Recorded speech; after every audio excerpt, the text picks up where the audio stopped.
Bien, estamos de nuevo online, nunca mejor dicho, vamos a iniciar una nueva edición de Omega 3 Insights y como ustedes ya pueden ver en el título que aparece en pantalla, vamos a hablar evidentemente de omega 3, pero vamos a relacionar los omega 3 con el neurodesarrollo infantil. Y para hacerlo, en un instante, saludamos a nuestra invitada, que es la responsable del Centro de Organización Neurológica Neocórtex, que es una institución cuyo objetivo es el desarrollo cerebral infantil, tanto de niños con problemas de lesión cerebral, problemas de aprendizaje, como de aquellos cuyos padres quieren realizar un programa de estimulación temprana. Todo esto lo vamos a explicar en un instante, evidentemente, con más detalle, con todo lujo de detalles, con nuestra invitada, con la doctora María Jesús López Juez, que es neurobióloga y, como he dicho, responsable de Neocórtex. Doctora, encantado de saludarla, muy amable, gracias. Buenas tardes a todos, encantada de poder estar aquí con vosotros. Muy bien, de entrada, al margen de esta pequeña, breve introducción que yo he hecho, lo que me gustaría, por favor, que explicara a todos aquellos que luego van a vernos en redes sociales, ¿qué es Neocórtex? Con un poco más de detalle. Pues Neocortes es un centro formado por varios profesionales que nos dedicamos al neurodesarrollo. Quiere decir que nosotros cuando nacemos ya tenemos nuestro cerebro formado a nivel de células, pero a lo largo de los primeros 6 u 8 años de vida hay que ir montando toda una serie de circuitos cerebrales y es en este periodo inicial de la infancia cuando vamos a llegar a aproximadamente el 80% en peso del sistema nervioso central. Hay una interacción del cerebro con los estímulos del entorno y eso nos va a permitir ir creando circuitos cerebrales que van a ser responsables de distintas funciones. Normalmente, para el año de vida se activan todas las funciones sensoriales y motoras. Para los 3 años de vida está el lenguaje y para los 5 o 6 años las funciones superiores de tipo más cognitivo que preparan al niño para la lectoescritura. Si alguna de estas oleadas madurativas en el sistema nervioso central no se produce, vamos a tener un grupo de niños con problemas de desarrollo motor, donde estarían incluidos pues todos los niños que tienen parálisis cerebral, etc. Luego hay esta segunda oleada del lenguaje, que cuando no aparece estarían los trastornos específicos del lenguaje o todo el gran paraguas del trastorno del espectro autista.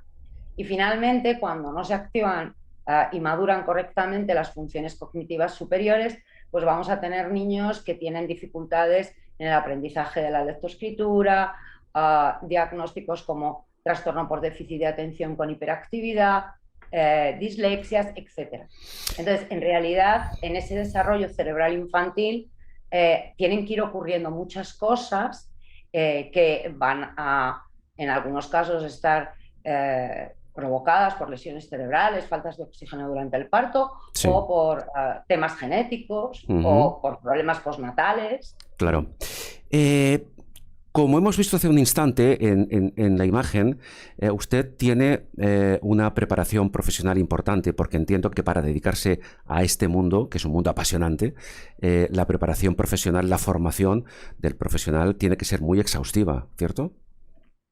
Bueno, en realidad yo he llegado al mundo de la clínica de una forma realmente curiosa. Yo estudié en España ciencias biológicas y mi especialidad fue bioquímica y biología molecular, porque en realidad yo lo que quería hacer era llevar una bata blanca y dedicarme a investigar cerebro de ratas, en la mejor tradición del doctor Cajal, ¿vale? Pero cuando terminé la carrera, bueno, pues aquí en España no había tanta investigación, yo pedí una beca y me fui a Estados Unidos a estudiar desarrollo cerebral infantil. Sí. Colgué la bata y a partir de ese momento me he dedicado siempre a la clínica.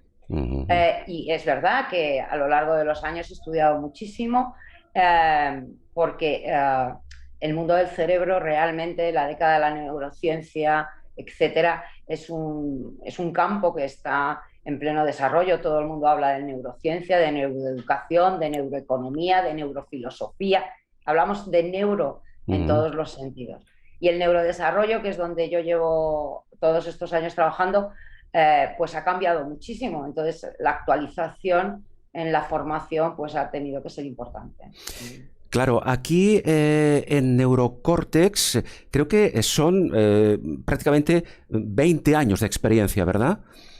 En Neocortes llevamos desde el año 2000, con lo Ajá, cual, pues 21 años, ¿no? Yo claro. en realidad llevo trabajando en este campo desde el año 87 que llegué a Estados Unidos y me Ujú, puse a trabajar con niños. Quizá sí, yo siempre digo a los padres que más importante que la formación académica per se sí, es la experiencia de llevar 35 años trabajando con todo tipo de niños, todo tipo de síndromes genéticos, todo claro. tipo de problemas de neurodesarrollo, sí.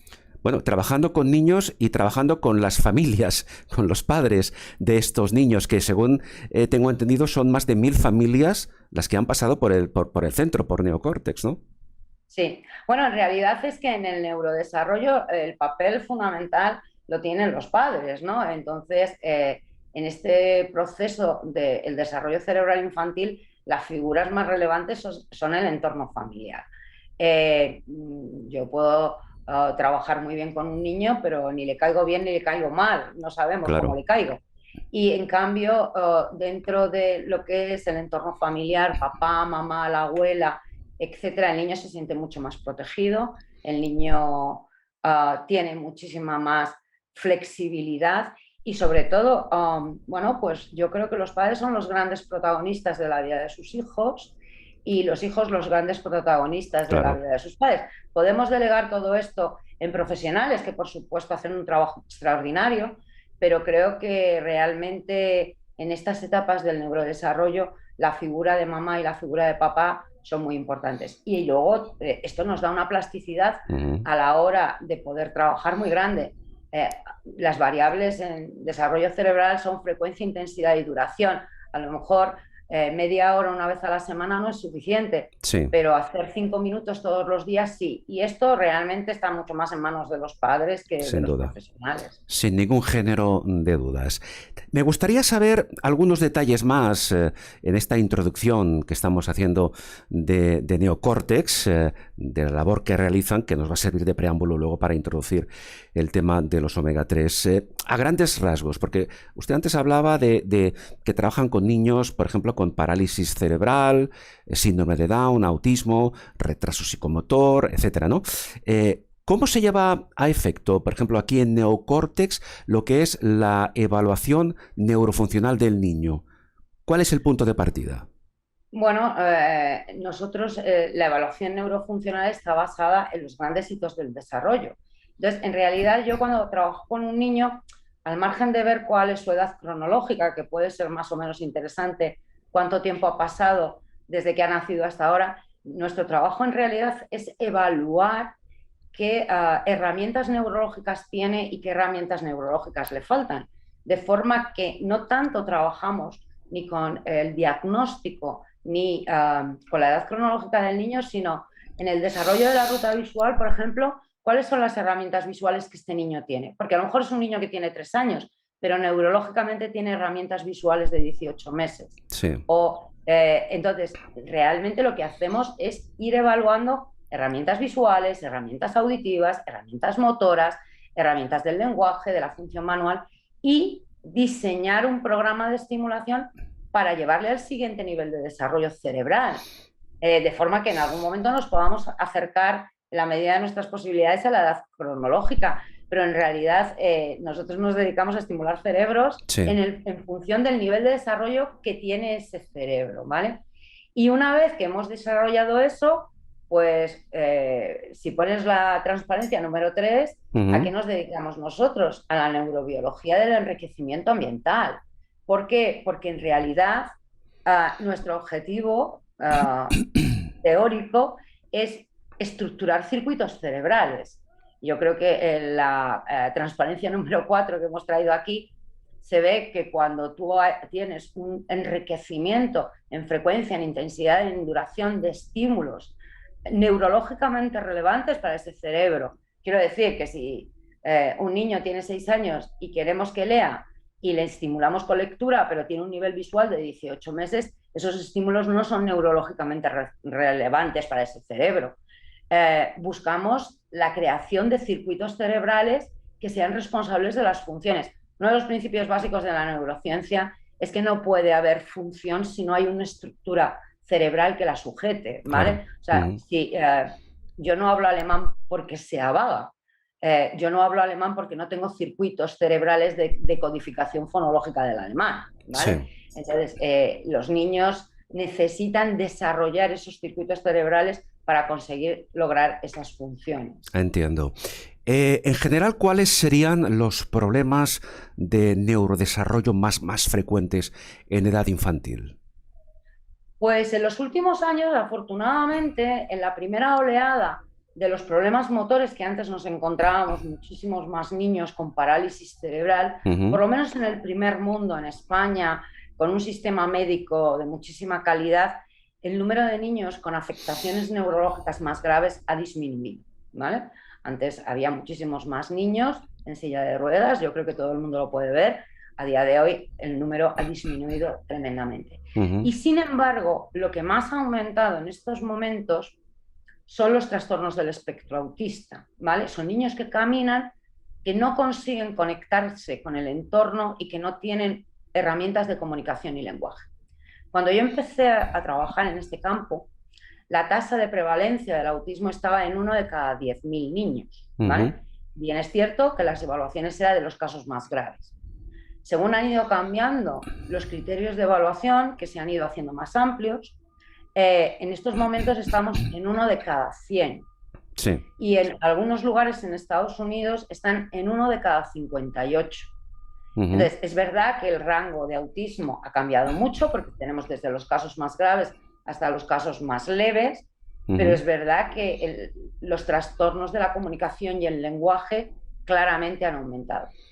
Y los trastornos del aprendizaje en todas sus presentaciones en un mundo mucho más demandante y con una crianza muy diferente, pues están también aumentando mucho. Es decir, por ejemplo, antiguamente veíamos niños que con 5 años ya tenían prácticamente desarrollada su ruta visual, Ujú. ¿vale? Ahora lo estamos viendo para los 7 años. Tiene que ver con dos cosas muy claras. Cada vez se pasa más tiempo a la corta distancia, trabajando en pantallas, trabajando en ordenadores, viendo la Claro. televisión, la tablet, y cada vez se pasa menos tiempo en campo abierto.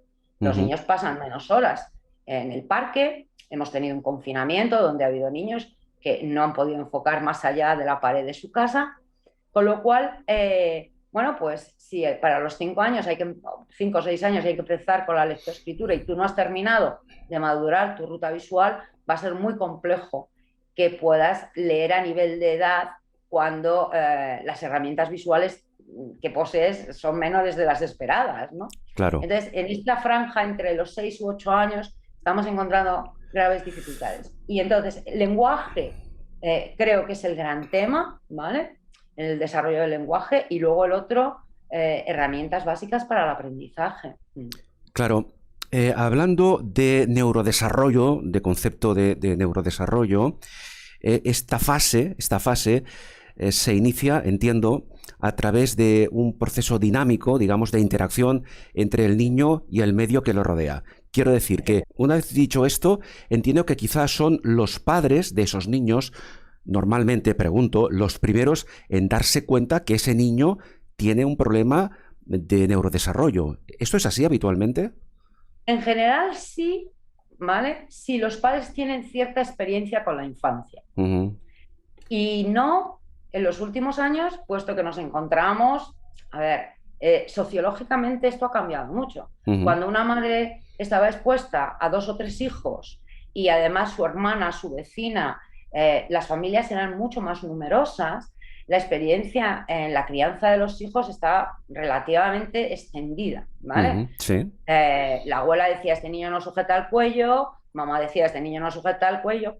A día de hoy, con unas madres cada vez más añosas, que a la gente no le gusta que digamos esto, pero cuando tienes tu primer hijo para los 37, 40 años, habiéndote dedicado profundamente a tu carrera profesional y con muy pocos niños a tu alrededor, no siempre este es el caso, ¿vale? Bien. Yo creo que en este campo la pediatría y las revisiones de pediatría muchas veces ponen a los padres en alerta. También en muchas ocasiones los niños van a escuelas infantiles y son los propios especialistas en la escuela infantil, las maestras de infantil, etcétera, las que Sí. empiezan a decir, este niño tiene problemas a la hora de relacionarse con otros niños, en el patio se queda solo, tiene intereses muy repetitivos. Y los padres igual no se habían dado cuenta porque con un hijo Claro. solo y a estas edades, entonces antes era más común que fueran los padres, Sí. a día de hoy, bueno, todo el entorno, ¿no? Cuando decimos que para educar hace falta una aldea, pues toda la aldea, sean los abuelos, sean los maestros, sean los padres, sean los pediatras, Ujú.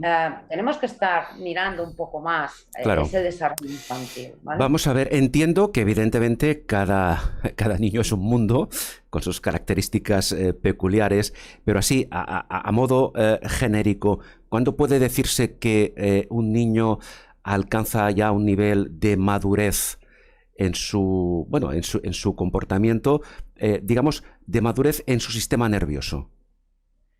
En realidad, a día de hoy, los estudios hablan de los 20 años, Que ¿vale? ya no hablamos de ningún niño a los 20 años. Claro, lo que sí que tenemos es que un 80% de todo este proceso se completa entre los 6 u 8 años, Ujú. ¿vale?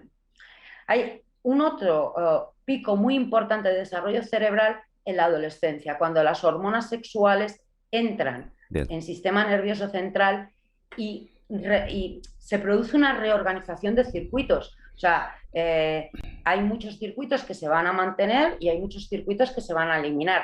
Tan importante como es la creación de sinapsis y toda esta ramificación de carreteras en el cerebro del niño, tan importante como eso luego es podar, lo que se llama el Claro. pruning, que es quitar de en medio. De forma que el cerebro del niño es mucho más plástico que el cerebro del adulto, pero menos Ujú. eficaz.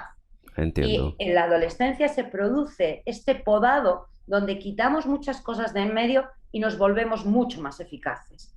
Y Ujú. el proceso de mielinización, que tiene una oleada muy importante en este periodo de la adolescencia, ¿vale?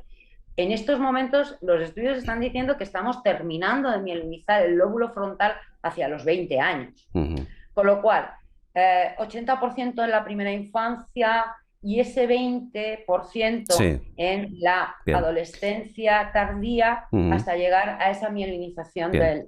completa del lóbulo frontal. Pero en todo De forma que caso, para los 18 o 20 años terminamos con un mm, cerebro adulto. Pero el grueso se hace durante la infancia. exactamente. Por tanto, ese porcentaje, ese 80%, está concentrado en la fase de desarrollo infantil, que es en este caso, o puede ser en este caso, la más determinante. Dicho esto, vamos a entrar un poco más a fondo en el tema.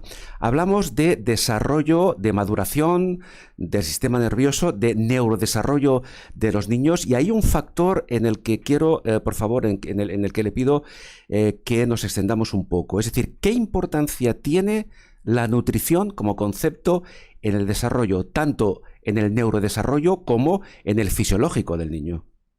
Vale, si ponemos la imagen número 5, yo siempre tengo en mi cabeza las prioridades, ¿vale? Del desarrollo del cerebro humano. Bueno, yo creo que el desarrollo emocional es básico, hay muchos estudios sobre niños de orfanato, etcétera, las gravísimas consecuencias que tiene esto, pero bueno, no es el caso de los niños que viven en familias donde sus padres los quieren, los aman y los aceptan tal cual son. Para mí, la siguiente prioridad siempre es el desarrollo fisiológico, ¿vale? Sí, Vengo del campo de la biología. Al fin y al cabo, el claro. cerebro no deja de ser un órgano de todo nuestro cuerpo que tiene una función muy importante y que tiene que estar en las mejores condiciones fisiológicas, ¿vale? Ujú. Para poder soportar el desarrollo sensorial, el desarrollo motor, el desarrollo intelectual, el desarrollo social, ¿vale? Entonces, cuando yo hablo de desarrollo fisiológico, si nos vamos a la transparencia número 6, ¿vale? Ah, estamos hablando de que el cerebro como órgano tiene que tener los mejores nutrientes posibles, ¿vale? La mayor cantidad de oxígeno a lo largo del día para su función Ujú. y unos buenos ciclos de sueño. Entonces, para mí, antes de empezar a hablar de nutrición, respiración y de ciclos de sueño, es como poner el cimiento a todo nuestro trabajo. Si esto está con problemas es muy difícil. Estaríamos hablando también de Claro. temas de salud, pero los temas de salud se los dejamos más a los médicos, ¿vale? Sí. Un niño que no tenga una dieta equilibrada, un niño que no tenga un buen control respiratorio, estaríamos hablando de los respiradores orales, de los niños que babean, de los niños que tienen vegetaciones, todo este tipo de cosas, y que no tienen un aporte de oxígeno fácil para su cerebro, o niños que no se respetan los ciclos de sueño, porque durante el ciclo de sueño el cerebro tiene unos mecanismos de consolidación de la información muy importantes. Esto sería realmente muy difícil poder conseguir que luego un niño pueda trabajar en buenas condiciones al día siguiente, ¿vale? Entonces, dentro de la nutrición, pues los elementos básicos de la dieta, el niño tiene que comer frutas, tiene que comer verduras, tiene que beber agua, tiene que tener una dieta equilibrada de proteínas, y tiene que tener una dieta equilibrada de grasas, ¿vale? Entonces, para mí, la suplementación en aquellos nutrientes en los cuales sabemos a día de hoy que no siempre la dieta está aportando esos nutrientes, me parece muy difícil poder conseguir una buena función cerebral si no estoy dando los elementos estructurales que permiten la creación de eso. O sea, Claro. quiero decir, cuando yo digo que un niño va a leer, en realidad lo que estoy hablando es cómo se montan los circuitos cerebrales del córtex visual, Sí. ¿vale? Y si la información del córtex visual llega de forma fácil al lóbulo frontal. Bueno, si tú no tienes los elementos básicos para crear esas conexiones y esas carreteras en el cerebro del niño, pues a duras penas conseguiremos que el niño lea, ¿vale? Esto es Evidente. para empezar a hablar, o sea, para mí Sí, es que sí, sí, es sí, sí. de primero de biología. Claro, en todo caso, la importancia que queda demostrado, la importancia de la nutrición en el desarrollo fisiológico y neuronal del niño. Porque, claro, un niño, doctora, con una buena alimentación, una alimentación equilibrada en los sentidos que usted ahora nos indicaba, entiendo que tiene menos posibilidades de sufrir diferentes trastornos, tanto a nivel nutricional, por ejemplo, anemia, sobrepeso, obesidad, problemas de aprendizaje escolar, etcétera. Esto en parte recae en que el niño tenga una alimentación correcta y nutricionalmente equilibrada. Y en este caso, usted ha hecho ya mención de la suplementación, del concepto suplementación, dentro del cual podemos ya empezar a introducir cuál es, primero a grandes rasgos, luego podemos definir algún aspecto en concreto, la importancia de los omega 3 en las distintas fases del desarrollo infantil. ¿Qué nos puede indicar al respecto?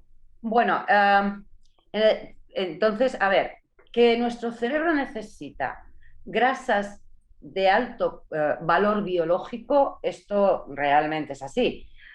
Yo he intentado estudiarme el cerebro humano desde sus orígenes y en realidad la gran encefalización que sufre el Homo sapiens está basada en un cambio de dieta, ¿vale? Esto ya lo sabemos. Sí. Mientras nosotros éramos herbívoros, no había manera de extraer suficientes nutrientes para que el cerebro creciera, porque necesitábamos un intestino más grande, ¿vale?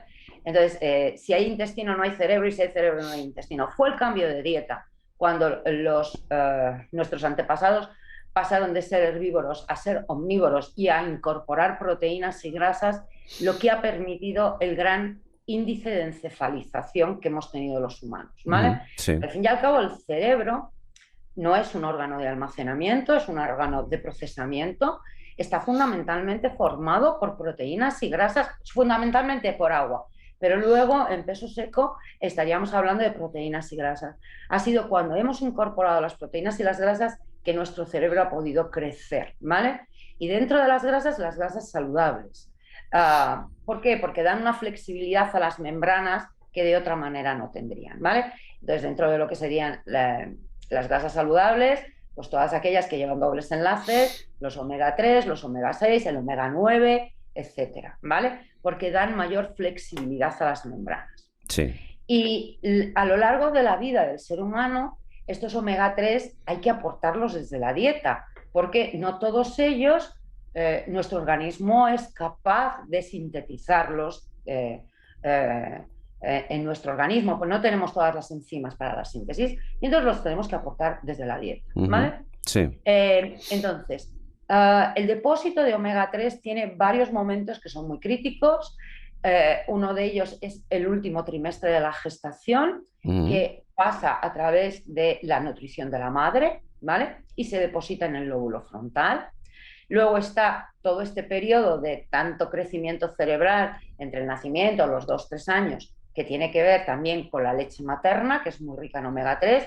De hecho, se empezó a suplementar la leche maternizada con omega 3 porque se vio que realmente era una necesidad nutricional para los lactantes. Y luego, finalmente, en la segunda fase de la infancia, donde ya no son lactantes, es a Ujú. través de la dieta, Claro, ¿vale? claro. ¿Cuál es el tema fundamental de los omega 3? Pues que son aceites que vienen de pescados azules de aguas frías, ¿vale? Sí. Bueno, en realidad, en los últimos años la dieta ha bajado mucho en pescado por varios motivos. Uno de ellos yo creo que tiene mucho que ver con el tema de la contaminación del mar. Lo Ujú. hemos contaminado tantísimo y es un problema.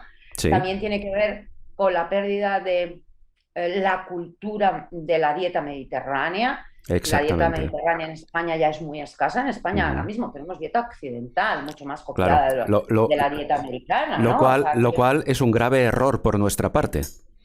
bueno, yo creo que nosotros hemos tenido una herencia cultural que era la dieta mediterránea que en los Ujú. últimos 20 años hemos dilapidado, ¿vale? Sí, sí. Creo que, bueno, pues en los años 60, teniendo menos cantidad de alimentos, ¿vale? La dieta era mucho más equilibrada, Sin duda. ¿vale? La legumbre, la Claro. verdura, la fruta y el pescado, ¿no? En ese Y sentido, claro, yo creo que y todo esto, doctora, influye en la alimentación del niño. claro, claro. O sea, yo conozco, a ver, por ejemplo, yo conozco muchos niños tomando yogures para tener calcio y muy Claro. pocos niños comiendo espinacas, Sí, que es sí. una fuente mucho que es natural de Bien. calcio, ¿no? Entonces, yo creo que sardinas, Ujú. boquerones, caballa, estas Claro. cosas los niños ya no las toman Creo como que para hay, consumir. creo que hay pocos niños que coman ese tipo de alimento, sin duda. Bueno, pues es que son las fuentes naturales, Claro, ¿vale? claro. De Bien. omega 3. O Sí, sea, sí. quiero decir, Bien. Pero claro, como nuestra dieta, en parte, a partir de los ejemplos que se acaba de poner, es una dieta carente de determinados alimentos que aportan omega 3, ¿qué hay que hacer para intentar paliar en la medida de lo posible esa carencia de omega 3 para que no influya negativamente en el desarrollo fisiológico, en el desarrollo neurológico, en la función visual, de la que ahora hablaremos, en edades infantiles? bueno, yo claramente suplemento, porque yo no me dedico, o sea, yo no doy fármacos, ¿vale? Mm. Yo suplemento la alimentación. Quiero decir que a mí cuando me pongo un programa de nutrición, digo, y hay que comer fruta, y hay que comer verdura, y hay que tomar, porque ni las vitaminas ni los omega 3 son fármacos, ¿vale? Claro. Son elementos nutricionales, Ujú. en algunos casos micronutrientes, ¿vale? Que tienen que estar aportados por la dieta. Y si la dieta es excesivamente refinada o muy rica en hidratos de carbono, pues la pasta, el arroz, las galletas, todo este tipo de cosas, en realidad se producen estados carenciales. O sea, Ujú. entonces, no estoy medicando, estoy suplementando la dieta con algo que tú necesitas, Claro. ¿vale? Para construir eh, un cuerpo y un cerebro de buena calidad, que sea Ujú.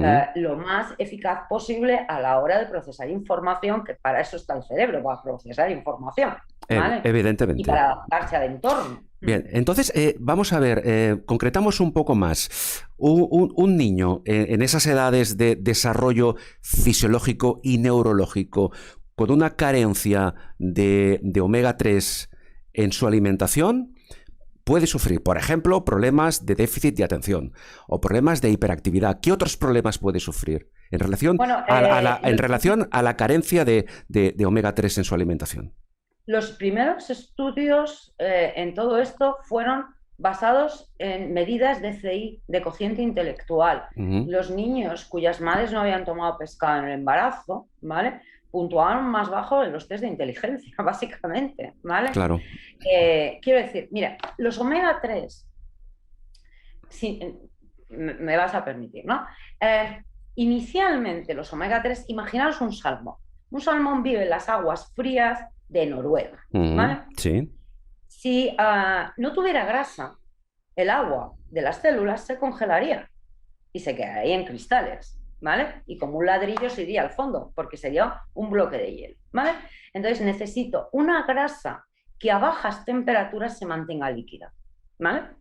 ¿De acuerdo? Para poder seguir nadando y no hundirme como un ladrillo, Ujú. porque o estoy congelado o la grasa a esta temperatura es sólida, ¿vale? Bien. Y una de las características de los omega 3 es que a temperaturas muy bajas se mantiene líquido, ¿va? Ujú. Es decir, permite que el salmón esté a 4 grados bajo cero y no se congele. Muy bien. Es decir, los omega 3 dan mucha fluidez a las membranas, Ujú. ¿vale? ¿De acuerdo? Entonces, cuando una membrana neuronal es rica en omega 3, es una membrana flexible, no es una membrana rígida. Es una Ujú. membrana que cuando expone los receptores de neurotransmisores, de hormonas, ¿vale? Eh, Tiene capacidad de ser a temperatura corporal a 36 grados centígrados, ser muy fluida, ¿vale? A ver, yo trabajo con padres y no me gustaría que los profesionales aquí dijeran que qué simplificación, ¿vale? Pero yo trabajo con padres. Claro, claro. Tú imagínate una dársena de un Ujú. autobús, ¿vale? Construida con cemento. Pues o el autobús acierta y entra en la dársena o no hay nada que hacer. Sí, sí. Ahora, imagínate una dársena que baile. Y entonces que viene el autobús y entonces hago todo tipo de movimientos para que el autobús me encaje, ¿vale? Pues eso serían nuestras membranas cuando tienen más omega 3 en la composición Ujú. que cuando no lo tienen.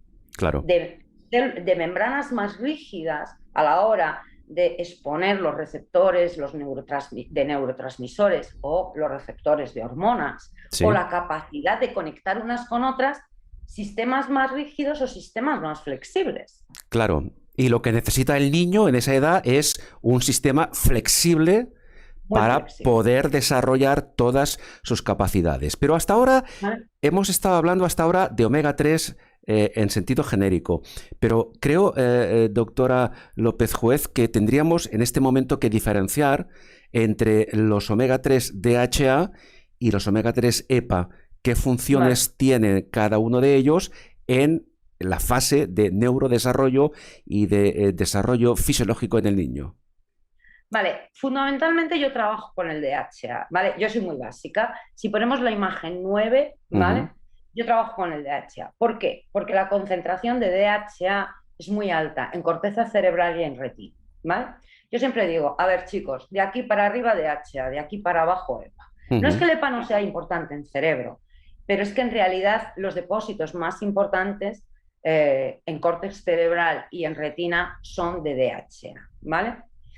El EPA tiene, y yo creo que algunos artículos que he leído durante el tema de la pandemia y tal y cual, ¿vale? Sí. Tiene un efecto importantísimo en el equilibrio de las prostaglandinas y los leucotrienos. Tiene que ver con todo el equilibrio entre moléculas proinflamatorias y antiinflamatorias, ¿vale? Ujú. Entonces, bueno, pues mucha enfermedad proinflamatoria a día de hoy, ¿vale? Pues todos los artrosis, las artritis, las fibromialgias, se ven claramente beneficiadas por el consumo de EPA. Pero yo no soy una especialista en ese campo, pero sí sé que, bueno, pues todo lo que tiene que ver con proinflamación y procesos más de tipo autoinmune, digo, con todo esto que hemos pasado del coronavirus, etcétera, Sí. creo que la función o el papel del EPA es muy importante. Pero bueno, yo en principio trabajo con niños pequeños donde los procesos proinflamatorios en su cuerpo son menores. Hay todavía un Claro. metabolismo muy potente. Y sin Ujú. embargo, el DHA sí que para mí es un elemento clave, ¿vale? ¿Por qué? Pues porque hemos visto en la transparencia número 9 Ujú. o en la imagen número 9 que realmente es el corte cerebral es un tejido muy rico. El otro que es muy rico es el esperma, ¿vale? Es el siguiente. Entre el cortes y la retina está el esperma. Yo no me dedico a esto, pero si hay algunas células que necesitan ser muy flexibles y moverse muy bien, son los espermatozoides en su viaje hacia el óvulo, Claro. ¿vale?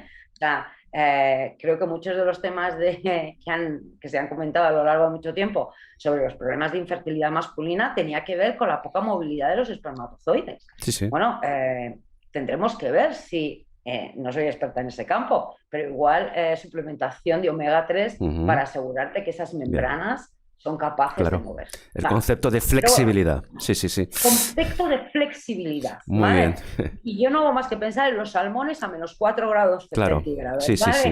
¿vale? ¿Vale? Que se Es mueven, muy básico. se mueven muy bien, pero frío deben pasar. Claro, claro. Frío seguro que Eh, pasan. entonces, si nos vamos a la imagen número 10, pues es que realmente la sinapsis, la mielina, todo lo que tiene que ver con la base neurobiológica del desarrollo cognitivo Ujú. de los circuitos cerebrales, los omega 3 están participando de todo eso, ¿vale? Entonces, realmente creo que es muy importante. Y no lo digo yo, que lo dicen autores tan importantes como en la imagen número 11, pues la Asociación Española de Pediatría habla de la importancia del DHA en el desarrollo visual y neurológico del niño. Ujú. ¿Vale? Sí, ¿De sí. acuerdo? Vale. Y luego, entonces, el neurodesarrollo lo tenemos muy claro. Luego, sí que hay estudios donde lo que nos dicen es que el DHA además es fundamental en salud mental, ¿vale? Donde los niveles óptimos de DHA permiten, bueno, estar en mejores condiciones de afrontamiento. Cuando una madre tiene, por ejemplo, niveles bajos de DHA, tiene mayor um, predisposición a desarrollar depresión, ¿vale? Y los niños TDAH, ¿vale? Quiero decir que lo que pasa es que yo no me gusta meter el TDAH como enfermedad mental, aunque hay algunos autores Sí. que lo buscan así, porque en realidad el TDAH o es un problema de neurodesarrollo, de no haber desarrollado todavía plenamente el lóbulo frontal, o Ujú. tiene que ver con una disminución anatómica de ese lóbulo frontal. Entonces, en unos casos es un tema de neurodesarrollo y en otros casos Bien. claramente de una patología Ujú. anatómica. O sea, el lóbulo Sí. frontal de algunos niños es más pequeño, ¿vale? Doctora López Juez, antes también apuntábamos sobre la marcha la influencia, insisto, en edades tempranas, en edades infantiles, de la aportación, en este caso de DHA, en la función y el desarrollo visual del niño. Uh -huh. ¿Cómo influye en este aspecto?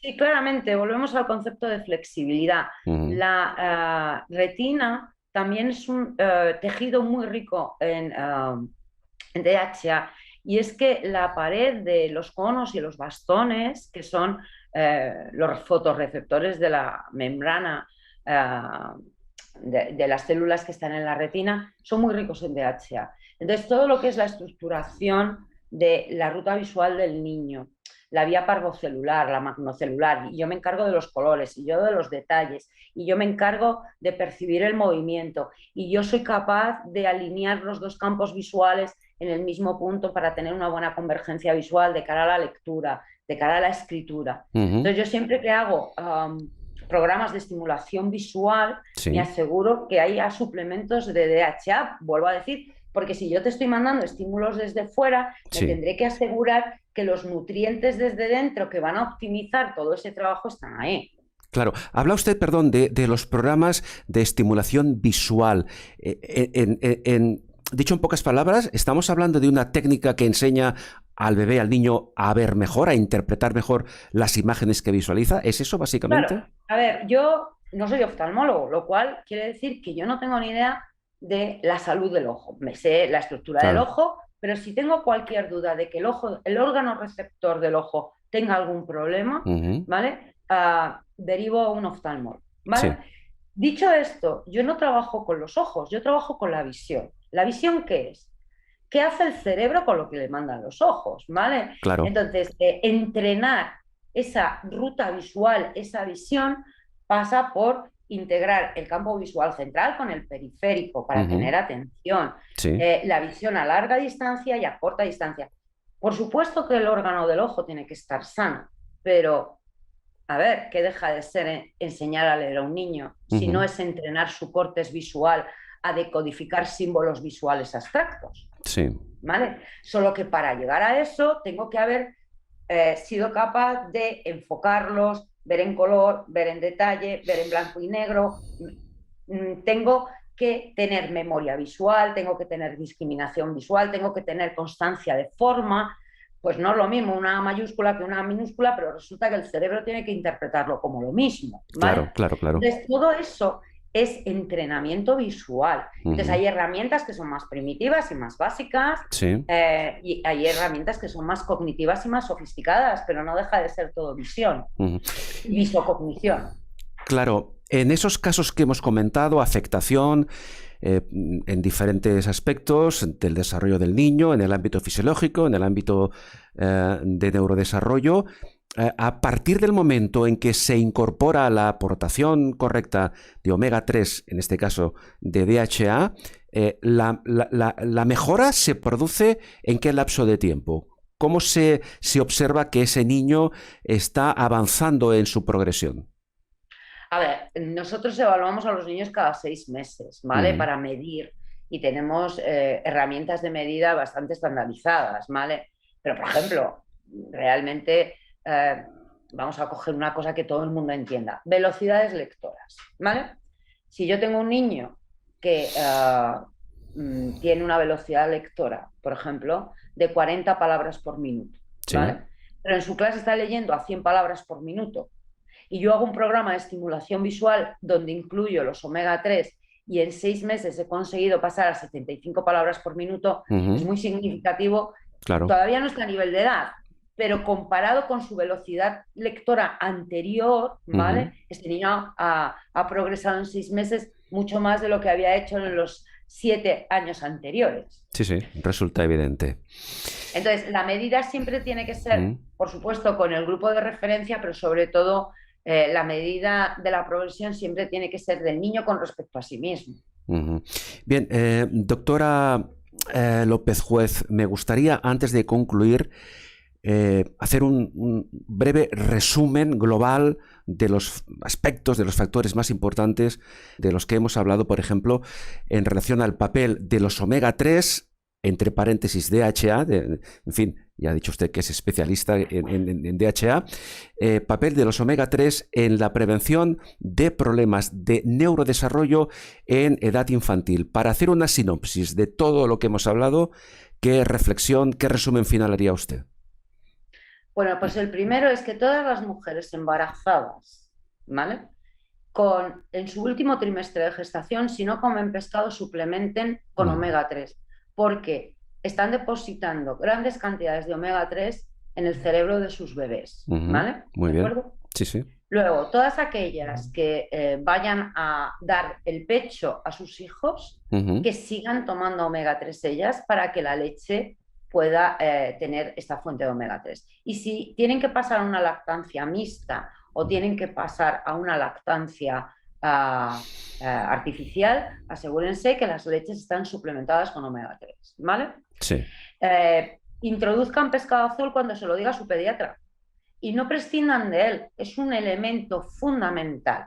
Y si ya tienes un problema de neurodesarrollo, cuida especialmente la dieta y la suplementación de tu hijo, porque puede ser una herramienta muy potente para que Sí. aquellos niños que ya tienen una desventaja con respecto a sus iguales en el neurodesarrollo, esa Claro. desventaja sea menor. Ujú, ujú. Claro, una última pregunta en el sentido, claro, hablamos de suplementación que puede ser necesaria en algunos de los casos que usted nos ha comentado. Una pregunta que se harán algunos padres que van a vernos es, bien, correcto, voy a suplementar a mi niño, a mi hijo, a mi hija con omega 3, pero ¿con qué dosis? Es decir, este sería tema. Aquí hay mucha variabilidad, Claro, ¿vale? por Quiero eso, decir, todo depende. como orientación, como orientación. Como orientación, bueno, yo diría que un niño debería comer al menos 3 veces a la semana pescado azul, Ujú. ¿vale? De acuerdo. Si tú no le puedes dar 3 veces a la semana pescado azul, asegúrate que al menos tiene 200 miligramos Sí. 3 veces a la semana, ¿vale?